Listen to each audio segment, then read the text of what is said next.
ಅನ್ನೋದು ಒಂದು under current ಪ್ರತಿ ಮನೆಯಲ್ಲಿ ಪ್ರತಿ ಮನಸ್ಸಿನಲ್ಲಿ ಆ ಹೋರಾಟದ ಕಿಚ್ಚು ಹತ್ತಬೇಕು. ನಮ್ಮ ಭಾರತೀಯರ ಏನು ವಿಷಯ ಏನಂತಂದ್ರೆ, ನಮ್ಮ ಮನೆಗಳಲ್ಲಿ ತೊಂದರೆ ಆಗೋವರೆಗೂ ನಮಗೆ ಬುದ್ಧಿ ಬರಲ್ಲ. ಅದು ನಮ್ಮ ದುರ್ದೈವ.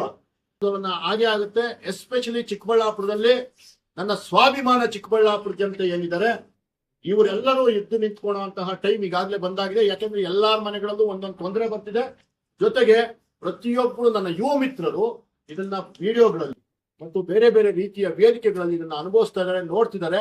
ಡೆಫಿನೆಟ್ ಆಗಿ ಈಗ ಇದಕ್ಕೊಂದು ತಾರ್ಕಿಕ ಅಂತ್ಯ ಕಾಣಿಸುವಂತಹ ಕೆಲಸವನ್ನ ಇಡೀ ಚಿಕ್ಕಬಳ್ಳಾಪುರ ಜನತೆ ನಾವು ಮಾಡ್ತೀವಿ. ಕೆಲಸ ಆಗಿರೋದ್ರಿಂದ ಚಿಕ್ಕಬಳ್ಳಾಪುರ ನಗರವನ್ನ ನಾವು ಬಂದ್ ಮಾಡಕ್ ಹೊರಟಿದೀವಿ. ಜೊತೆಗೆ ಯಾರಿಗಾದ್ರೂ ಹಳ್ಳಿ ಭಾಗಗಳಲ್ಲೂ ಅದಕ್ಕೆ ನೀವು ಬೆಂಬಲ ಕೊಡ್ಬೇಕು ಅಂತಿದ್ರೆ ನಿಮಗೆ ಸ್ವಯಂ ಪ್ರೇರಿತವಾಗಿ ನೀವು ಅಂಗಡಿಗಳನ್ನ ಮುಚ್ಚೋದು ಇನ್ನೊಂದು ಮಾಡ್ಬೋದು. ಆದ್ರೆ ಬಲವಂತವಾಗಿ ಯಾರು ಮಾಡಂಗಿಲ್ಲ. ಯಾರಿಗೆ ಜವಾಬ್ದಾರಿ ಇದೆ, ಯಾರಿಗೆ ನನ್ನ ಚಿಕ್ಕಬಳ್ಳಾಪುರ ಅನ್ನೋ ಪ್ರೀತಿ ಇದೆ, ಯಾರಿಗೆ ನನ್ನ ತಂದೆ ತಾಯಿಗಳನ್ನ ನನ್ನ ಮಕ್ಕಳನ್ನ ಕಾಪಾಡ್ಕೊಬೇಕು ಅನ್ನುವಂತಹ ಒಂದು ಕನಿಕರ ಒಂದು ವಾತ್ಸಲ್ಯ ಇದೆ, ಅವರು ಈ ಚಿಕ್ಕಬಳ್ಳಾಪುರ ಬಂದಿಗೆ ನಮ್ಮ ಜೊತೆ ಕೈ ಜೋಡಿಸ್ತಾರೆ. ಸರ್ಕಾರಕ್ಕೆ ಒಂದು ಎಚ್ಚರಿಕೆ ಕೊಡುವಂತ ಕೆಲಸ ಮಾಡೋಣ.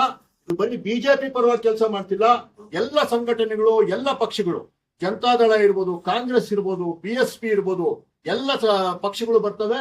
ಜೊತೆಗೆ ದಲಿತ ಸಂಘಟನೆಗಳು, ಕನ್ನಡ ಪರ ಹೋರಾಟಗಾರರು, ಏನು ನಮ್ಮ ನೀರಾವರಿ ಹೋರಾಟಗಾರರು, ಪ್ರತಿಯೊಬ್ಬರು ಸಹ ಎಲ್ಲ ರೈತ ಸಂಘಗಳು ನಮ್ಮ ಜೊತೆ ಕೈ ಜೋಡಿಸೋದಕ್ಕೆ ಮುಂದೆ ಇದೆ. ಯಾಕಂದ್ರೆ ಎಲ್ಲರ ಜೀವನದ ಪ್ರಶ್ನೆ ಆಗಿರೋದ್ರಿಂದ ಎಲ್ಲರೂ ಸೇರಿ ಈ ಬಂಧನ್ನ ಯಶಸ್ವಿಗೊಳಿಸಿ ಮುಂದಿನ ಹೋರಾಟಕ್ಕೆ ನಾವು ರೆಡಿ ಆಗೋಣ.